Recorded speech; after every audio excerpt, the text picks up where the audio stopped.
Hello champions, आप सबका हार्दिक स्वागत है प्रिय सर विद्यापीठ यूट्यूब चैनल के ऊपर। मैं सर प्रियेश पटेल। बेटा, जिसका सबको इंतजार था गुजसेट 2023 की डेट जो फाइनली आ चुकी। आप सबको पता है कि आपकी बोर्ड की एग्जामिनेशन 25 मार्च 2023 को खत्म होने वाली है।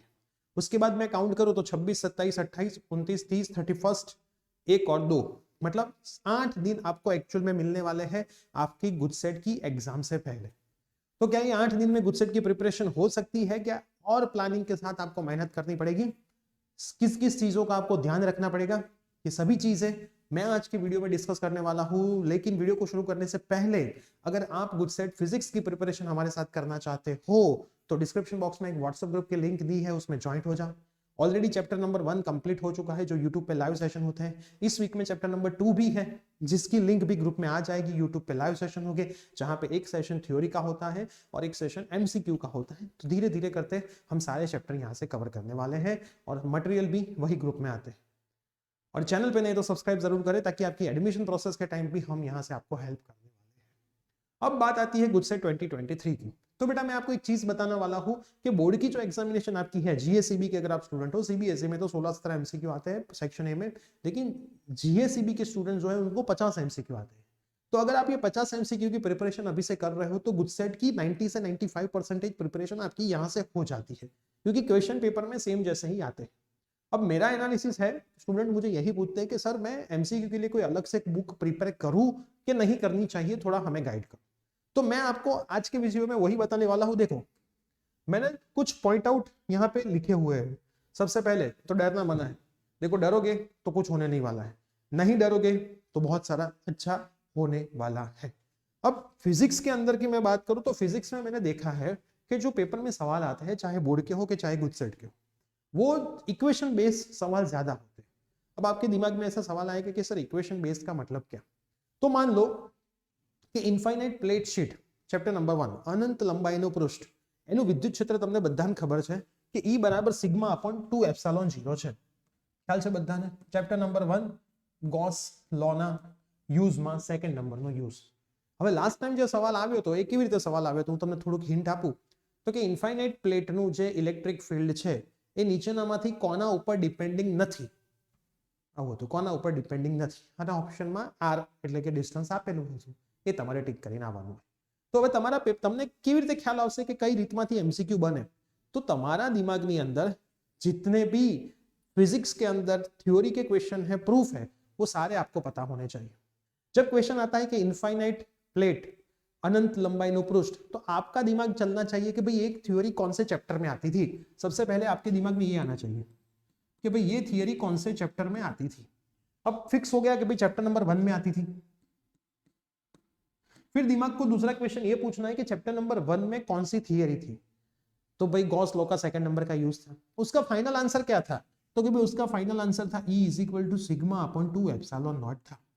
तो अब ऑप्शन देख लो, क्या उसके अंदर सिग्मा है तो डिपेंडिंग है, एप्सिलॉन नॉट है तो उसको डिपेंडिंग है, डिस्टेंस तो यहाँ पे कहीं पे है ही नहीं तो नॉट डिपेंडिंग है, तो टिक करके आ जाओ। फिर एक बार ऐसा सवाल आया था कि भाई पैरेलल प्लेट कैपेसिटर का एरिया इतना है, डिस्टेंस इतना है, कैपेसिटेंस ढूंढो। समांतर प्लेट कैपेसिटरનો ક્ષેત્રફળ આટલું છે, બે પ્લેટ વચ્ચેનું અંતર આટલું છે, તો કેપેસિટન્સ C તમારે શોધવાનું છે।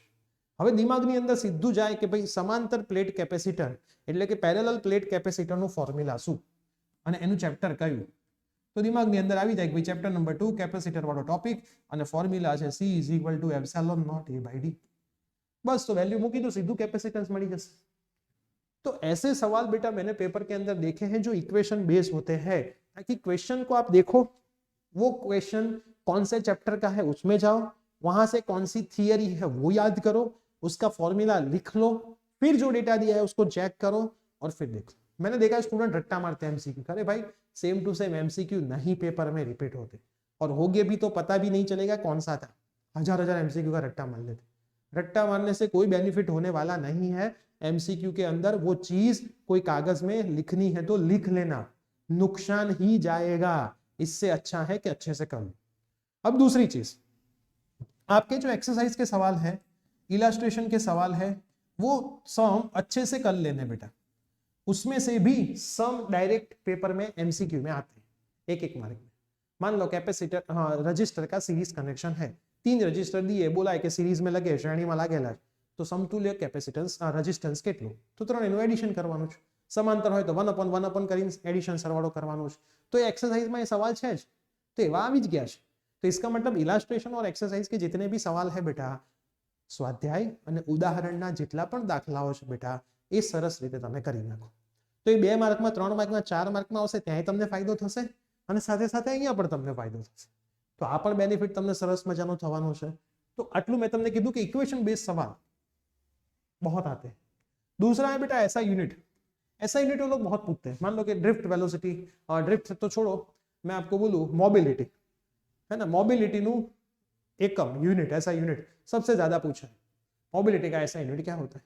तो अब ऐसा यूनिट लिखने के लिए आपको पता होना चाहिए कि भाई मोबिलिटी चैप्टर नंबर 3 में आता है।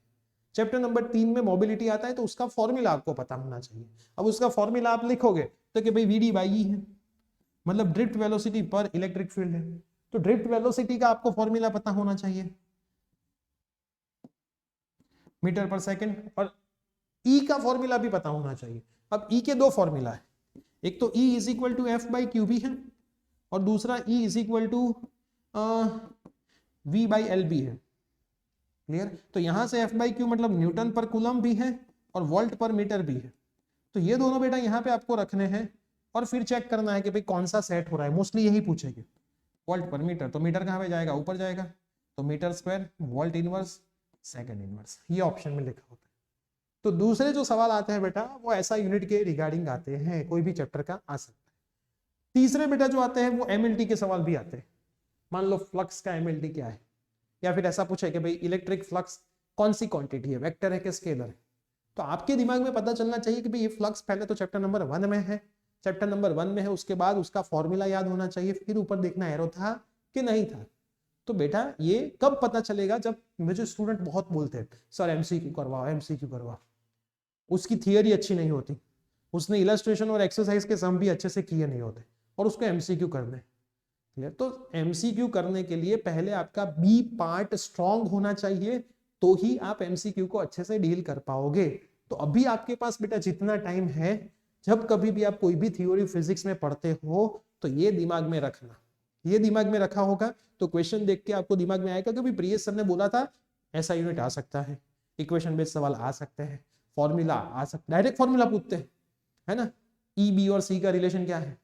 तो E is equal to magnetic field into velocity of light, है ना। तो ये रिलेशन भी डायरेक्ट आता है पेपर में, पेपर में डायरेक्ट लॉरेंस फोर्स का फॉर्मूला डायरेक्ट है, पूछा है, 2 बार पूछा है।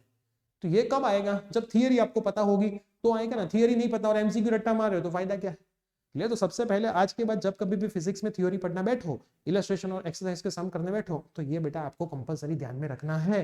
तो हाँ, प्रिपरेशन हो सकती है लेकिन 8 दिन में नहीं हो सकती। अभी से आप जो बोर्ड की प्रिपरेशन कर रहे हो वो गुजसेट की प्रिपरेशन है, ऐसा ही मान के चलना है। उस 8 दिन में तो बेटा आपको टेस्ट देनी है। अब आपके दिमाग में सवाल आएगा सर टेस्ट कहाँ पे दे? सुनना बेटा, टेस्ट कहाँ पे दे? तो बेटा इसके लिए हम आपके लिए 4 पेपर का अरेंजमेंट करने वाले हैं। उस टाइम पे जो 8 दिन है उसमें हम 4 पेपर का अरेंजमेंट आपके लिए करने वाले हैं। तो एक दिन टेस्ट होगी, ऑनलाइन प्लेटफॉर्म पे होगी, विथ सॉल्यूशन आप सबमिट करोगे तुरंत आपको मार्क मिल जाएंगे। तो ये 4 पेपर और 4 दिन उसका सॉल्यूशन चलेगा। मतलब मान लो एक पेपर एक दिन हुआ, दूसरे दिन उसी पेपर का लाइव सॉल्यूशन हम करेंगे, फिर दूसरा पेपर, फिर उसका सॉल्यूशन करेंगे।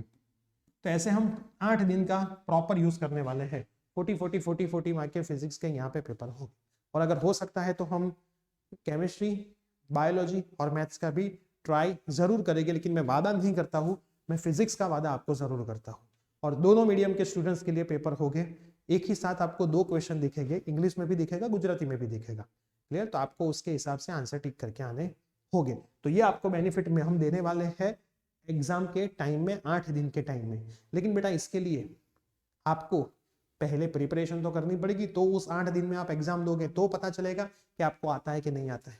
तो बोर्ड की प्रिपरेशन ऐसे ही करो कि आपकी गुजसेट की प्रिपरेशन है, ताकि दोनों एक साथ हो जाए और अच्छे से हो जाए।